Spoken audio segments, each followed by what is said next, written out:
ഒരു മനുഷ്യജന്മത്തിൽ ഏറ്റവും പ്രധാനപ്പെട്ട ഒരു വാക്ക്, ഏറ്റവും വാല്യൂ ഉള്ള ഒരു വാക്ക് ഏതാണെന്ന് ചോദിച്ചു കഴിഞ്ഞാൽ ഞാൻ പറയും വിഷമിക്കണ്ട, ഞാൻ കൂടെ ഉണ്ട് എന്നുള്ളൊരു വാക്കാണ്. അത് പറയാനൊരു റീസൺ ഉണ്ട്. കഴിഞ്ഞ ദിവസം ഞാനൊരു അമ്പലത്തിൽ പോയി.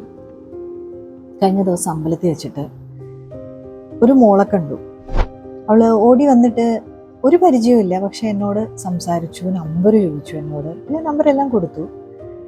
അത് കഴിഞ്ഞ് പിന്നെയും പ്രദക്ഷിണം വെച്ച് തിരിച്ചു വരുമ്പോൾ അവളുടെ അടുത്ത് തന്നെ പിന്നെയും ചെന്ന് വിട്ടു. അവൾ ഒറ്റയ്ക്കേ ഉള്ളൂ കേട്ടോ. അപ്പോൾ അവൾ ഓടി വന്ന് പിന്നെയും സംസാരിച്ചപ്പോൾ ശരിക്കും പറഞ്ഞു കഴിഞ്ഞാൽ ഒരു അരമണിക്കൂർ കൊണ്ട് അവളുടെ ജീവിതത്തിലെ ഏറ്റവും സങ്കടപ്പെടുത്തിയ കഥകൾ മൊത്തം അവൾ പറഞ്ഞു തീർത്തു എൻ്റെ അടുത്ത്, നിറകണ്ണുകളോടെ.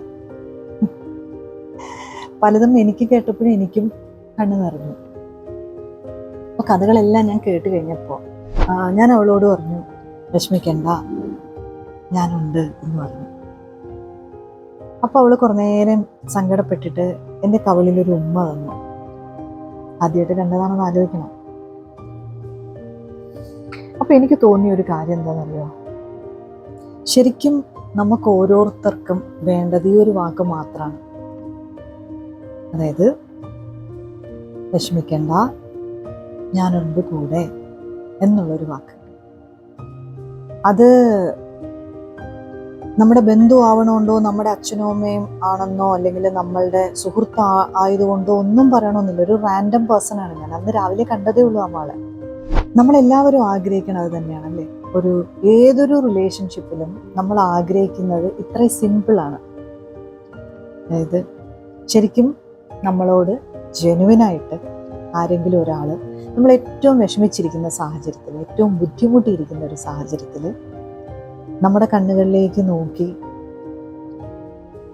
വളരെ സ്നേഹത്തോടെ നമ്മളോട് പറഞ്ഞെങ്കിൽ എന്ന് ആഗ്രഹിക്കുന്നത് ആ ഒരു വാക്കാണ്.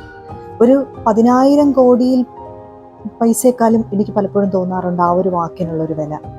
കാരണം ഒരുപക്ഷെ ഒരാളിനെ നമ്മൾ ആത്മഹത്യയിൽ നിന്ന് പിന്തിരിപ്പിക്കാൻ ആ വാക്കിൻ്റെ പവറാണ്. പലപ്പോഴും നമ്മൾ ബുദ്ധിമുട്ടി നിൽക്കുന്ന ഒരു സാഹചര്യത്തിൽ നമ്മൾ ആഗ്രഹിക്കുന്നത് ഈ ഒരു വാക്കാണ്. ഇത്രയും കോടി വിലയുള്ള ഈ ഒരു വാക്ക്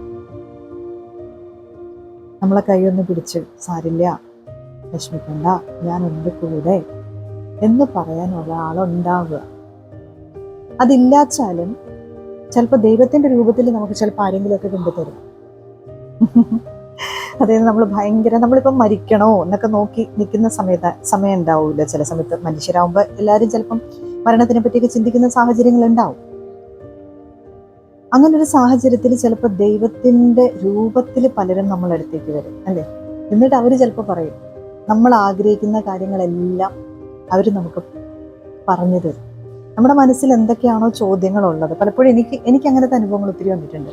നമ്മുടെ മനസ്സിലുള്ള ചോദ്യങ്ങളുടെ എല്ലാം ഉത്തരം നമ്മളൊന്നും പറയാണ്ട് ചിലപ്പോൾ അവരിങ്ങോട്ടേക്ക് പറഞ്ഞു തരും. അപ്പോൾ ഏറ്റവും ജീവിതത്തിൽ കോടികൾ വില മതിക്കുന്ന ഒരു വാക്കാണ്, അല്ലെങ്കിൽ വാല്യൂ ഉള്ള, സ്നേഹമുള്ള ഒരു വാക്കാണ് വിഷമിക്കണ്ട, ഞാൻ കൂടെ ഉണ്ടെന്ന്. അപ്പോൾ ആ വാക്ക് പറയാനായിട്ട് ഇനി പിശുക്കരുത്. നമ്മൾ ഈ കാണുന്ന ഒരു റാൻഡം പേഴ്സൺ എടുത്തോ, അല്ലെങ്കിൽ നമ്മളെ തേടി നമ്മളടുത്തേക്ക് വരുന്ന ഒരു വ്യക്തിയോ, നമ്മൾ ആശ്രയിക്കുന്ന ഒരു വ്യക്തിയുടെ അടുത്തോ, നമ്മൾ നടുകടലിട്ടിട്ട് പോകുന്ന പല സാഹചര്യങ്ങളും നമുക്ക് ഉണ്ടാവാറുണ്ട്. പലപ്പോഴും പലരും അങ്ങനെ ചെയ്യാറുണ്ട് അല്ലേ.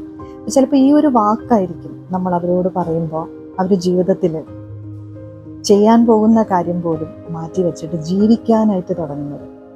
അപ്പോൾ ഒരു വാക്കിൻ്റെ ഇമ്പോർട്ടൻസ് ആലോചിച്ചു. ശരിക്കും എനിക്ക് ഭയങ്കരമായിട്ടും ആ സിറ്റുവേഷൻ കഴിഞ്ഞപ്പോൾ എനിക്ക് തോന്നി, അതായത് ഇതെല്ലാവരും ഒന്ന് മനസ്സിലാക്കിയിരുന്നെങ്കിൽ, ഈഗോ ഇല്ലാണ്ട് അല്ലേ, നമ്മുടെ എല്ലാവരുടെ ഈഗോയൊക്കെ ഒന്നെടുത്ത് മാറ്റിയിട്ട്, എല്ലാവർക്കും വേണ്ടത് അത് തന്നെയല്ലേ. എത്ര പൈസയുടെ മുകളിൽ നമ്മൾ നിന്നാലും, എത്ര പദവിയുടെ മുകളിൽ നമ്മൾ നിന്നാലും, ആരുമില്ല എന്ന് തിരിച്ചറിയുന്ന സമയങ്ങൾ തന്നെയാണ് എല്ലാവരുടെ ജീവിതത്തിൽ ഇപ്പോഴും. കാരണം പലരോടും ഞാൻ സംസാരിക്കുമ്പോൾ എല്ലാവരും നമ്മൾ കാണുന്ന ഈ ഒരു മുഖം മൂടി എടുത്ത് മാറ്റിക്കഴിഞ്ഞാൽ വളരെ വിഷമത്തോടെ അവർ പറയുന്ന കാര്യമാണ്, ഞാൻ ഒറ്റയ്ക്കേ ഉള്ളൂ, എന്നെ ആരും മനസ്സിലാക്കണില്ല, എനിക്കാരും ഇല്ല എന്നുള്ളത്. അപ്പോൾ അങ്ങനെ വരുന്ന ഒരു സാഹചര്യത്തിൽ ഒരു വാക്ക്, ഒരു സിമ്പിൾ വാക്ക്, വിഷമിക്കണ്ട, ഞാൻ കൂടെ ഉണ്ട്. പക്ഷെ ഇത് അപ്പുറത്തിരിക്കുന്ന ആളിന് ഫീൽ ചെയ്യണം, അല്ലേ? അല്ലെങ്കിൽ നമ്മുടെ മുന്നിൽ നിൽക്കുന്ന ആളിന് ആ കണ്ണുകളിൽ അത് ഫീൽ ചെയ്യണം. വെറുതെ പറഞ്ഞിട്ട് കാര്യമില്ല. അങ്ങനെ ആണെങ്കിൽ ഒരുപക്ഷെ നമുക്ക് അവരുടെ ജീവിതത്തിൽ നിന്ന് തിരിച്ചു കൊണ്ടുവരാൻ പറ്റും. കാരണം അവർക്ക് 2 കുഞ്ഞുങ്ങളാണ്, അവൾ ഒറ്റയ്ക്കേ ഉള്ളൂ ആ മോള്. അപ്പൊ അവളെ ജീവിതത്തിൽ നിന്ന് തിരിച്ചു കൊണ്ടുവരാനായിട്ട് പറ്റിയതിൻ്റെ, അവളെ ജീവിതത്തിൽ നിന്ന് തിരിച്ചു കൊണ്ടുവരാനുള്ള പവർ കേവലം ഈ 2 വാക്കുകൾക്കുണ്ട്. അപ്പൊ അത് മറന്നുകൊണ്ട് കേട്ടോ. Thank you so much. From healing tree by Indulekha.